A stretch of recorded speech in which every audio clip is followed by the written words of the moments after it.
Great to have you listening in on the Ideas Network of Wisconsin Public Radio. Larry Meiller here. You know, you and I have seen a large number of innovative technologies, digital technologies, over the last decade or two. Some people I know feel left behind in this ever-changing work environment, and my guest today offers some tips for us to stay competitive in that work environment. Again, Larry Meiller here. Great to have you along today on the Ideas Network of Wisconsin Public Radio.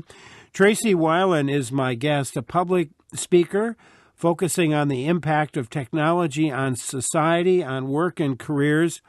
And she's the author of Employed for Life, 21st Century Career Trends.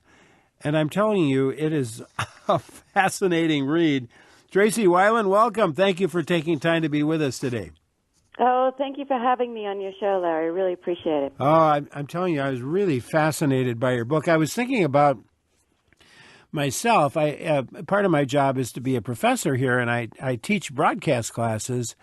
And I was thinking about the number of changes that just in that course, in the software that I have to use for broadcasting. I know that in the last 12 years or so, I've gone through at least 10 whole new systems. and it drives me nuts. I'm sure it does. And broadcasting in particular has gone through so many changes, just in the media in general, from video to social media. And it is one of those constant churn industries. Yeah. I want to give our listeners a chance to join in as we talk about these technologies and how the workplace has changed. Have you had to keep up with new technologies in your workplace? What helps you adapt? How have you worked to stay career relevant? What tips would you share? And have you had to go back maybe to the drawing board with your career plans? We talk about all of that today with Tracy Wilen. And I hope you have a chance to take a look at her book. It's really a fascinating read. The number for you to call to join in, 1-800-642-1234. You can email us at talk@wpr.org, or you can post on our Facebook page. Go to the Larry Meiller Show to do that. And, man, as I read your book, I hadn't thought about that, or I'd forgotten about that. You do such a nice job of documenting the great number of changes, and maybe you could talk a bit about how much the workplace has changed over the last decade or two. Oh, sure. I mean, one change that people aren't aware of, but you should be, is that you're living longer. You know, you'll be living to 100 at least, and your kids might be living to 120. So that means your work life will increase dramatically from what your parents may have had at 20, 25 years now to 50 or 60 years. And if you think about that, you have to think about how relevant you need to stay to continue to participate in the workforce, whether it's through technology or skills or experience. I think that's really important. Another area is globalization. You know, it's created a lot of opportunities. You can start a business thanks to technology, in a matter of hours and take international currency. But then at the same time, it creates a lot of competitive forces for you. You have to compete not only with your neighbor, but with the rest of the world for jobs. And I think, you know, these are things that are happening real time at work that people should be aware of. Yeah, absolutely. You say there's not a ladder to climb anymore so much as it's a labyrinth. Oh, exactly. Most jobs, if you look at the Bureau of Labor Statistics, adults are staying employed in jobs for about 4 years, 4 months. That's been the average, whether it's by choice or not choice, which means that your career by default will have a series of changes, and it will look more like a maze or a lattice than a ladder. And in addition, companies are looking for people who have made lateral moves and have collected skills and experience. So it can be a benefit if you accomplish something with each of your transitions. You know, the cultural makeup, you talk about how it's changed in the workplace over time, and maybe talk a little more about that as well, and what impact these changes might have on, especially on older employees. Well, one change, is just that we have now 4 and possibly 5 generations in the workforce. I just heard of a gentleman who's still working at Walmart at 102. McDonald's tells me that, they have employees coming in on work permits part-time at 14 and a half. So that creates just a varied workforce, whether it's in what technologies they use or don't use, how the environments that they come from, the expectations, the generational philosophy. So right there in itself, just working side by side with multiple generations in a workforce is something that we really haven't had as a dramatic change than in the past. Yeah, that is a big difference. What about training programs? They've evolved a bit over the years? Well, here's what I suggest that people do if you are working and you'd like to keep up in a digital world.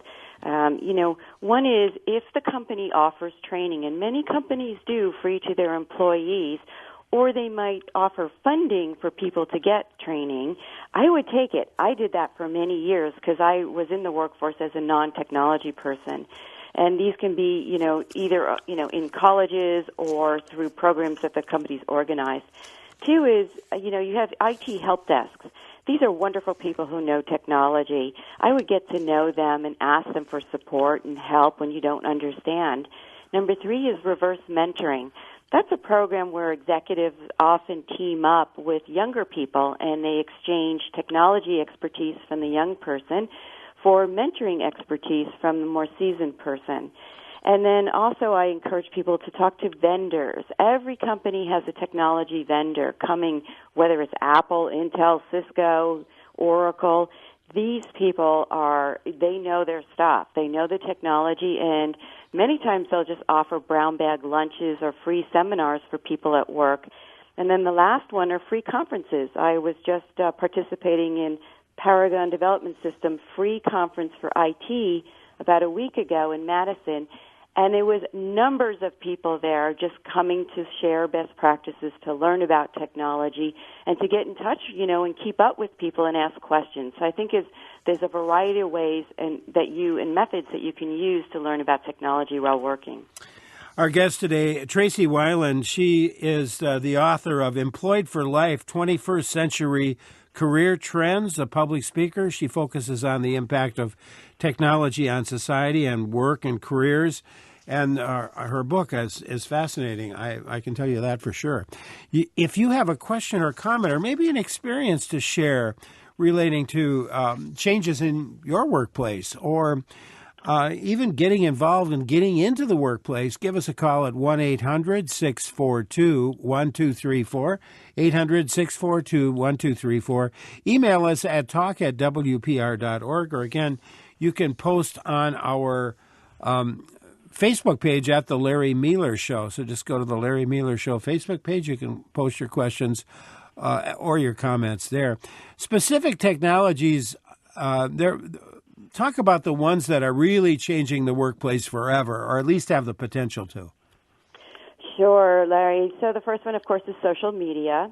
I think people realize that social media is pervasive and can impact businesses. One is just to get in touch with a consumer and have a dialogue. Two is to see, how your brand is doing. And three is just a variety of communication channels, whether you're using Facebook or Twitter or Pinterest. And so I think, social media is a big one for many companies. Number two is big data. We're collecting and just data from everywhere, whether it's from your phones or from your credit cards. And companies are saying, how can I make sense of this data so that I can use it to be either closer to my customer or analyze my customer or deliver better products to my customers? So that's, of course, a big one. Cloud computing or cloud, moving services. All of us probably use some sort of cloud service. It's really just moving it off of the desktop and into an environment where it's hosted somewhere else so we can get applications. On video, I use a lot of video and streaming video in my presentations, but 18 to 34-year-olds would rather watch YouTube tutorials than TV, so video is a big one. And probably in the future, I think we'll see a lot more of gaming. I think our youngest generation is really using games more than previous generations, and that will be driven into the workforce as well. And I'd like to make a couple of points for people who maybe are, trying to learn technology and aren't working. I go to Microsoft and Apple stores and Verizon, and I go and take their free workshops, and I get one-on-one tutorials at Microsoft for $1 a class. My parents go to adult ed to learn about technology, and my friends go to meetups, and meetups are groups where people share and teach each other about different things. They meet over whether it's wine tasting or technology. So there's a lot of ways that you can also learn technology if you're not actually in the workforce. And as you say, it oftentimes for free or very little money. Yes, and if you're comfortable with going on to YouTube, I think a lot of people use YouTube as a way for everything from how to tie a tie to how to program code or how to learn about something, so it's become a go-to source for more than just watching the latest song. And there's many free courses out there as well, Coursera or Code Academy. So if you can enjoy, watching videos and learning that way, there's so much more available today than in the past. And in the past it was just, face-to-face classes, which are still available. But there's many more things that you can use today as well. Yeah, absolutely. I think, thinking about that, there's sometimes there you can almost have information overload. There's so much out there. There is, and actually there's a skill, cognitive load management. It sounds like a big word, but it's really, can you filter in an information digital world, can you filter, what's important and what's not important? And you think about, well, when I went to school, the librarian would come in and teach us how to do effective search. And that's really just, a little more of that today. Can you do an effective Google search? Can you stream the right channels of information onto your desktop and manage your own cognitive load? So, yeah, it is a lot in a busy world, but there's ways that you can manage that. Yeah, absolutely. And we'll take some calls now. You can join in with your questions or comments at 1-800-642-1234. Talking today with public speaker Tracy Wilen, author of Employed for Life, 21st Century Career Trends. Go to our Facebook page as well if you have a comment or question at The Larry Meiller Show. I'm Larry Meiller. Cynthia Schuster, our on-air producer here on the Ideas Network of Wisconsin Public Radio. Right now we're visiting about staying career relevant in this digital workplace with our guest Tracy Wilen, author of Employed for Life, 21st Century Career Trends. Again, you can join in at 800-642-1234. And let's turn to Lucy in Fort Atkinson. Lucy, thank you for calling. Thank you so much for taking my call. Yes, what's on your mind? I have a question for Tracy, actually, about the opposite of this. I have several friends that are dealing with an issue. We're all in our early to mid-30s and have learned a lot of technical skills in school through internships and getting our master's degrees and going into the workplace. Some of the more established businesses aren't as technology ready as we are. And I'm wondering what we can do. One friend in particular is getting a lot of pushback from her company when she tries to implement new ideas. She's in the marketing department, and she is just getting a ton of pushback, and there's not the resources there that she's used to having, and wondering if your guest had any comments on that. Yeah, no, that's a really good question. And actually, Lucy, it's a common problem that millennials commonly talk about. And in fact, one company that I was visiting with, we organized actually a session where we could talk about these things, and the net result is that they created a tag team group of millennials who are tech savvy to help people in the company understand the value of it. But with that aside, is people respond to the business case. So I think it's always important that when you have an idea that you follow it up with quantifiable metrics in a business case. What will this bring to the bottom line? Because business people are business people. If they only see that it's increasing in spend, they're going to be less likely to invest in it, especially if they don't understand it. Two, I think it's important to understand what the competition's doing, because it's always, helpful if you can show that as part of your business case that the competition is eating your lunch, for example, because you're not participating in it. And three is I think you have to find small wins, small and quick wins. Is there someone in that organization who is more inclined to let you do a pilot project so that you can compare the results before and after, and then you can show success? I understand what you're saying. There's a lot of people who are not technology inclined, and so they just don't understand it. So you have to help them by using terms and language that they do understand, which is money, money, profit, loss statements. Good question, right. And it's very common. Thank you. Right. Yeah, thank you very much. Appreciate your call. You can join in, too, at 800-642-1234. Give us a call with your questions and comments. And before we take another call, here's an email. Tracy, you write that to be competitive, you have to have an impeccable, compelling resume, someone who's read your work here. What tips can you give us for creating the perfect resume? So the resume, I want people to remember, does not get you to the job. It gets you an interview. Right? So the resume is really your PR, your billboard, your pop-up ad, your calling card. So you want to make sure that the resume is a message, a PR statement, so that someone will pick it up, grab it, and say, I want that person, I need that person. So it should be very succinct in articulating your success.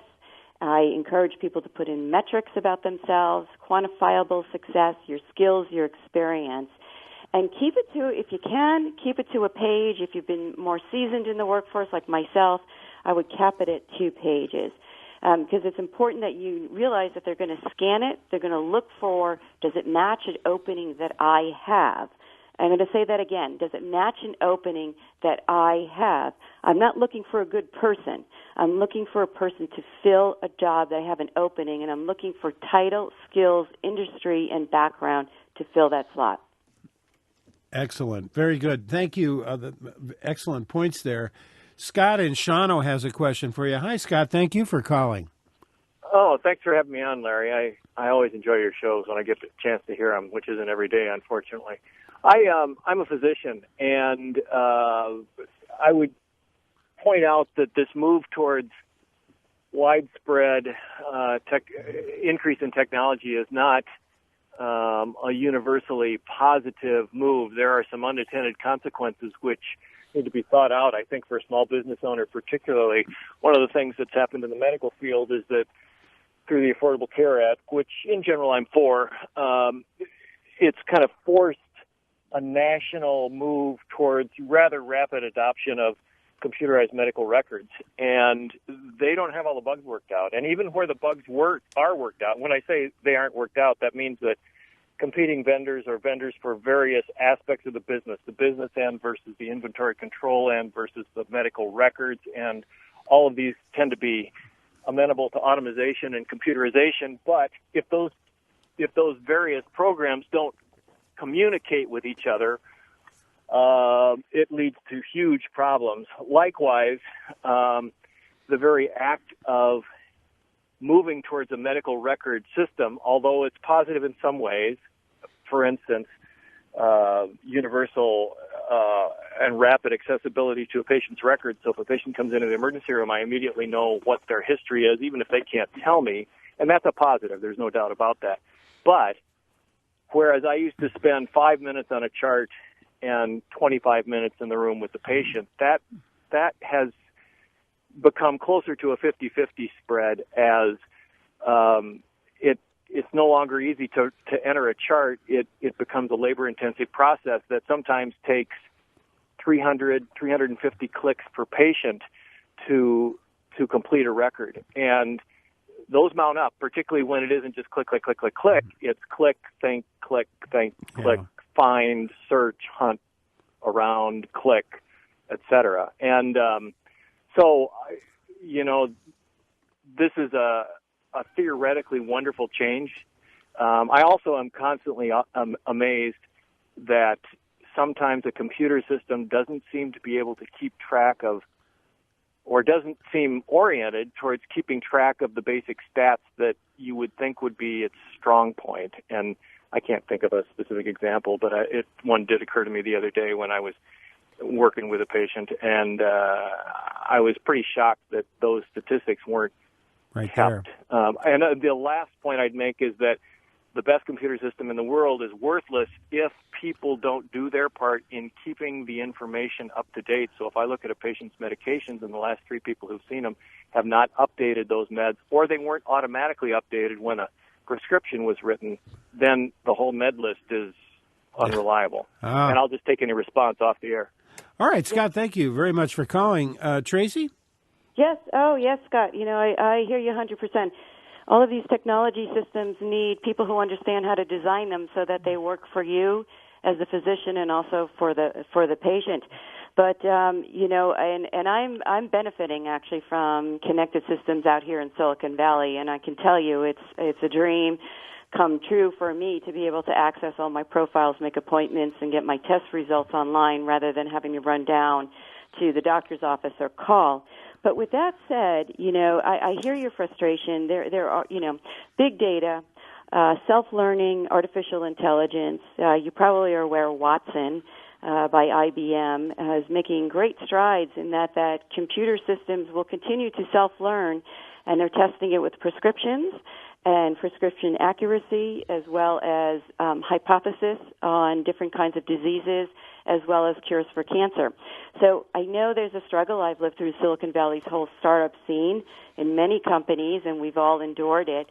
But then when you see these breakthroughs and benefits, it's incredible. And I think medicine is going to be one of the biggest areas in healthcare where we're going to see the biggest bang for our buck with technology. But all great points. Yeah, all great points. You actually, at some point in your book, you talk about the fact that some physicians may be in a way out of a position, out of jobs.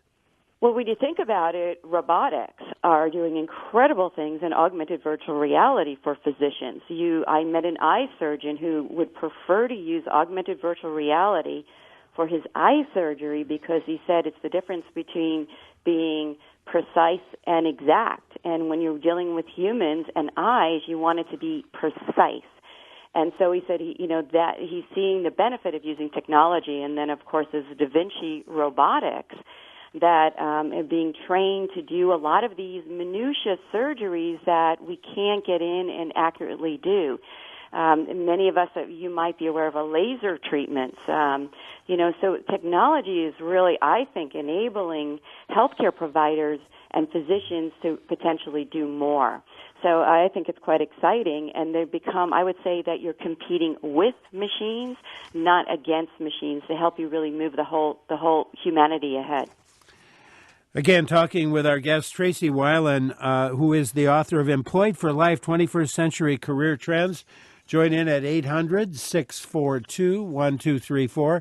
Email us at talk@wpr.org or post on our Facebook page at The Larry Meiller Show. You outlined some careers, as long as we're talking about this, sort of a disruption in a way in the physician career area. But there are some other careers that have been sort of disrupted by things like big data, by social media and mobile technologies. Are there some, you want to talk a little bit about some of the other ones that have been disrupted? And then maybe we can talk about some of those that are standing out as resilient to change. Sure. Well, I think healthcare is a good one since we're on that topic, because I like healthcare for people who are starting off or don't know a career direction, because I view it as a building block career. You can start off with minimal education and training as, in technician, and then, try different certifications as you progress through healthcare stops and starts, and then figure out, do you like the patient side, the clinical side, do you like the technology side, do you like the data side of it? So I think healthcare has opened up a lot of doors for people who aren't physicians, and it's not just about doctors and nurses anymore. There's just, I just met an eyeball photographer. His job is to take photographs of eyeballs of anyone who comes into the optometry division of the system. So I think, people can look there. On the opportunity side, I always say to people, look up and look down. Look up into the air eventually, and we are already starting to explore in space. So there'll be a whole host of new careers that will be created, but through space exploration and, consumer travel out of space, as well as undersea. There's a lot of things that are underwater that you may not be aware of. It's cabling and pipelines and electronics, and we need people who are also interested in underwater careers. So I think not only looking around you, but also looking up and looking down can be quite exciting for some new opportunities. Yeah, it's really fascinating. Mary in Madison has a question. Let's go there. Mary, hi. Thank you for calling. Thank you for having me on the show. I work in the healthcare field, and electronic medical records have gained a lot in safety, but we have lost. We have lost patient contact. We have lost the face-to-face eye contact, the listening to somebody. When I am with a patient, I'm looking at the computer screen. I am required to look at the computer screen. I spend 60% of my time inputting data into the computer instead of listening and having face-to-face contact with my patients. You can't say that patient looks different, they've changed, because you don't see them. You're looking at the screen. Even when you go to a doctor's office, they are typing on their computer, looking at the screen, and not looking at the patient. How can we gain back that face-to-face listening and still keep the wonderful safety measures of technology? Yeah, so it's a good point, and here are my comments. I don't know your situation or how the labor force was designed. There's a skill called design mindset. Can you design the workflow to be optimal for productivity? And in your case, it's the patient and the interaction with the patient. So it sounds like maybe that the workflow was not designed with thinking through how does technology assist the patient. And so I can't really comment on that. In terms of technology proficiency, that's a second area. I mean, I do remember myself learning technology and being incredibly focused on learning the technology and absorbed, not able to interact to the point where it becomes more like a language and more fluid, or having at least support systems perhaps in place for yourself to be able to assist you with some of those inputs. So I hear you, and I think it's just an evolution over time, and also making sure that we design the workflow to give us the greatest output using technology. Yeah. You'd think that, it's. I could envision all kinds of ways that could be changed, from having someone doing the inputting while somebody else talks. There's probably going to be ways to do it by simply speaking. Yeah. There's all kinds of possibilities, I think, Tracy, as we think about that. Yes, and there are many voice recognition devices, and as I mentioned, even Watson is making baby Watsons to really assist patients, physicians, and nurses in a lot of these activities. So how can you compete with the technology to assist you, but it's all about designing the right workflow. Yeah. We had another email. You say that the new career landscape is perfect for taking the chance to customize the career that's right for us. How do we do that? Yeah, so remember that you're going to be working for 50 or 60 years, and that so that's going to just expand your landscape. So you can look out. I keep a piece of paper with me with 10 through 100 on it. And put in what are different things that I want to, goals that I want to do each year. What is my target for my career at this time? What do I want to explore? And I had some people who I researched for and who evolved new careers by saying, what do I like to do? What do I do well? And what do I do well enough to get paid for? So if you're working in a job today and you're saying, I'm really good at this, could you spin out and make that into your own shingle, hang it as a shingle and do your own business? So I think people have to be in touch with things that they like to do and do extremely well to assess, where do I want to take this? Do I want to move to a small firm, a medium firm? Do I want to try an entrepreneurial aspect? Do I want to try a franchise? What are different things that I can try to really keep myself employed for life? Yeah. And you talk a lot about, or quite a bit, I think, about within a company, sideways moves, which used to be not kind of frowned upon in a way, but now I seem to be rewarded. Yes, in fact, the world is so incredibly complex and global that you can't really have people who are specialists anymore. You need people who have a variety of skills and experiences. So most recruiters will tell you that you can stay in a job for like 5 to 7 years, and if you've accomplished something there, and you've hit your a ceiling or a wall, it might be time to take that experience and open up a new door in your next firm, and that will be looked upon positively. If you would like to stay in the same firm that you're in, then raise your hand for lateral moves, special projects, cross-functional teams, things that can help you continually advance your skill set so that you can become a more relevant. Let's face it, the entrepreneurial employee today is the one that's highly regarded, and that's all about succession planning. Am I going to find spot somebody in their 20s that's really viewing their job as a CEO that I can promote through the channels and really make them into our next generation leader? Yeah, that's great advice. And oh darn, I had something in my head and it just flew out my brain here. Unfortunately, and I'm struggling trying to remember it. We have career counseling. And that can be, you can get a little of that from your HR people, as you said earlier. And I think I think that's not a bad idea.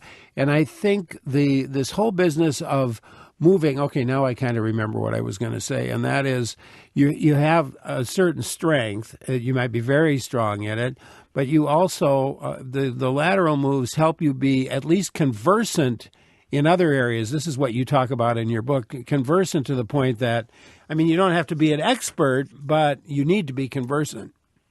That's right, because if you think about running a business today, you need to have general management skills. In fact, the highest ranked in the research study for this book was communication skills.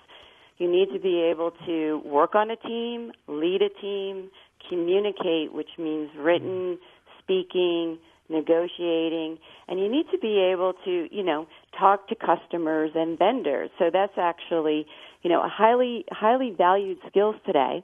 In addition to understanding the business, do you understand the business that you're working in? Do you understand the competition? Do you understand the landscape of where the business is going? So it isn't just about knowing your job, but, how is your job changing in certain ways? And this is where, to your point about technology is your job getting impacted by technology? I used to be in manufacturing. Well, 3D printing and robotics. Definitely technologies in manufacturing. Those are things that I would want to know about and, spend some time to get to understand how do I learn about these technologies, which can be through the vendors or different product sources, to be able to participate and work with robotics and 3D printing in my industry. So, yes, I think it is important that you understand more than just your own job and that one skill. The way that the society is changing, the way that the workplace is changing is just absolutely unbelievable to me. And I wish you'd talk just a little bit and explain to our listeners, and something I should have asked you right off the bat, which is to talk a bit more about your book and what you have in that book that I know our listeners are going to find useful. Well, thank you, Larry. The book it was a collection of research studies that I've been doing over the years. And this study was a 360-degree look at careers today through the eyes of HR executives, hiring managers, recruiters, job seekers who found jobs today and their techniques, and what was different about getting a job today or planning your career today than in the past. And the finding was that, yes, it has dramatically changed in a digital world. We have shifted from a classical world to a digital world. The workforce has changed. Jobs have changed and will continue to change, and even the way that we find jobs has changed. And so, I try to put in the best practices, the research results, so that people can understand how to really stay employed for life in a time when we are living longer and we will be working much longer than we expected. And excuse me, even though there are all these new things, one of the points that I think your experts have agreed on, that one of the best ways of getting a job or staying with a job or getting a new job is through the old-fashioned networking. Yeah, so there's a couple of points that recruiters will tell you. Number one, if you're looking for jobs, same or similar industry.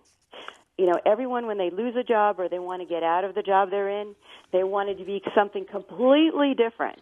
I'm in marketing, but I really want to be in finance, or vice versa. The approach is, if you want to leave a job and go to another company, go into the same or similar industry. Why? Because employers want to hire someone who can make a contribution on day one. So that's number one. Number two is, look at vendors and competition. Those are your most likely places that you'll get hired more quickly than if you're looking in a completely different industry. Once you're inside, you can always make a lot of moves. You can change your functional area, or you can change, make different moves, like lateral moves, to get you to closer to where you would like to try. And then, number three is, yes, you can network today. 60% to 75% of jobs, depending on who you're talking to, are found still through networking. The difference, right? Because people hire people, right? People hire people. At the end of the day, people want to know the person, and how do you do that? Through your networks. And it can be through social networking, it can be through, friends and family, and it can be through past employers. Employers are more inclined to hire people who know someone in the firm because they have more skin in the game. So referrals and networks are really important. Yeah. Tracy, this has been wonderful. I want to thank you so much for taking time to be with us. You have your own site, website that we can go to as well. I do, and thank you. My website is TracyWilen.com, which is TracyWilen.com. My Facebook is Dr. Tracy Wilen. My Twitter is @TracyWilen. I'm on Pinterest, and I'm Open Networker on LinkedIn, so I'd love to hear from people. Oh, that's absolutely wonderful. Tracy, thank you so much for taking time to be with us today. I really enjoyed your book, and great talking with you. Larry, thank you so much for having me on your program. Tracy Wilen, again, public speaker, as a very sharp individual, as I'm sure you gathered from listening to her talk. She's the author of Employed for Life, 21st Century Career Trends. And it was great talking with her, and it really was an eye-opener for me to read her book, which, by the way, I read online, which, 10 years ago, probably not. Probably not. It's things are changing. On the other hand, there are some old skills out there that you and I can use to remain self-sufficient.